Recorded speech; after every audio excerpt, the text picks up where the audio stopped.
Hello, my name is Ilídio André Costa, and I decided to present this project a little in reverse, with some provocative statements. Let's go!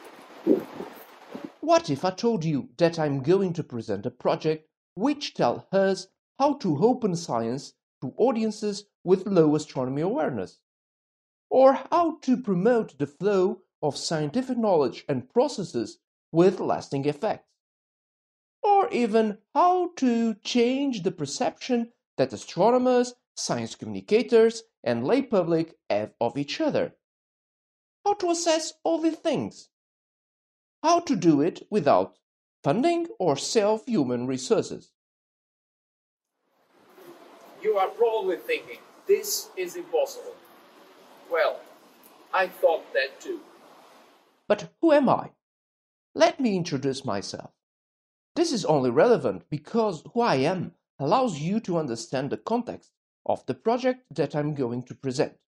I am a teacher in Portuguese middle and high schools for the last 20 years. Since 2016, I've been deployed to Porto Planetarium Ciência Viva Center. I'm also a science education and communication researcher at the Institute of Astrophysics and Space Science.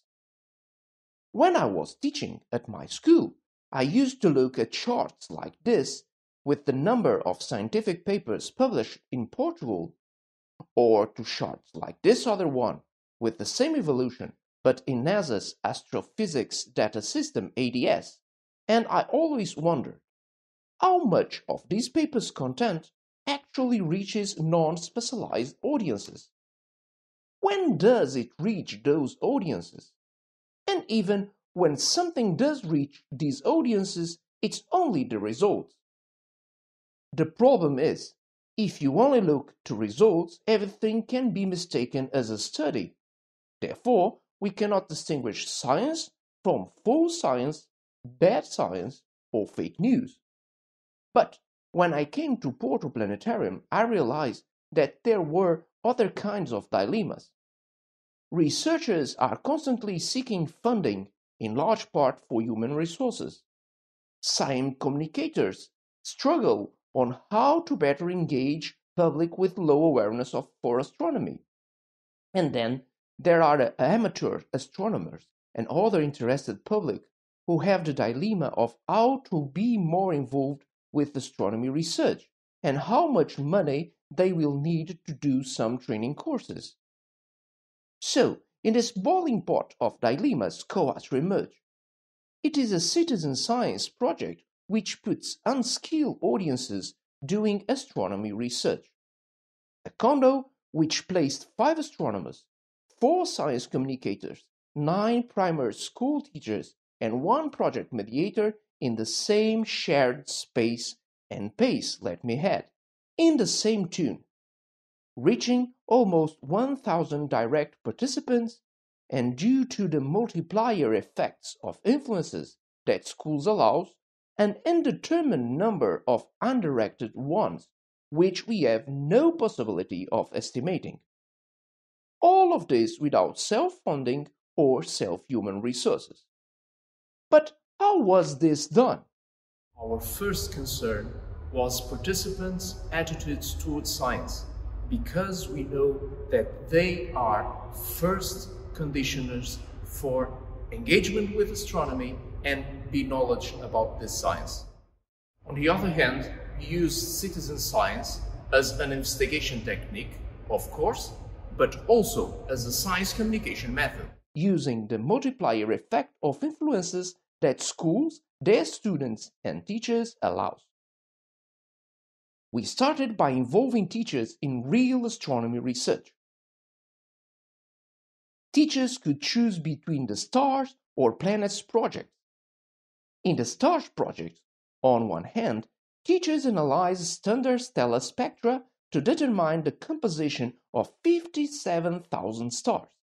On the other hand, they use the data released from ESA's Gaia mission to make brightness correction for those stars.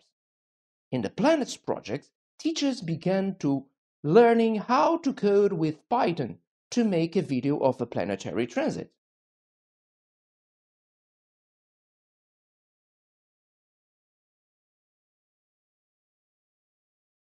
After that, they analyzed the light curves of stars to detect potential exoplanets.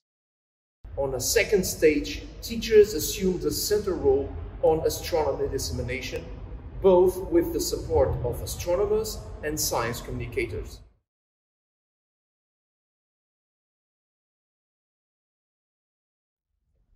Throughout the research stage and the science communication stage, CoAstro assessment was carried out.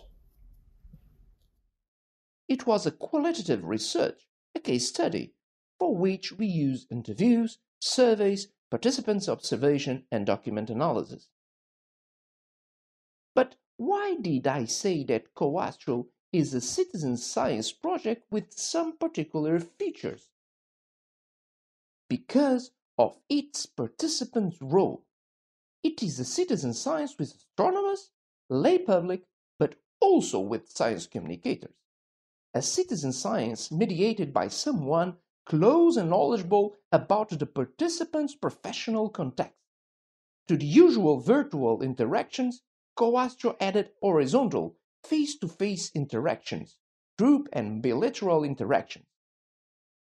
It is an open project where the participants co-designed CoAstro according to their needs, either scientific or educational.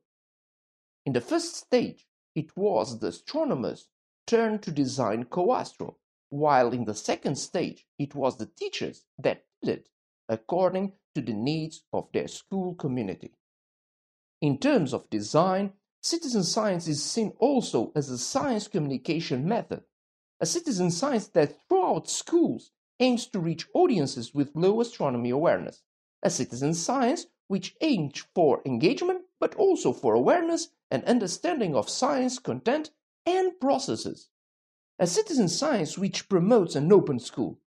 To science research and dissemination, and to itself, teachers started talking to each other about astronomy and the best way to working these contents in their school context, but also to the community.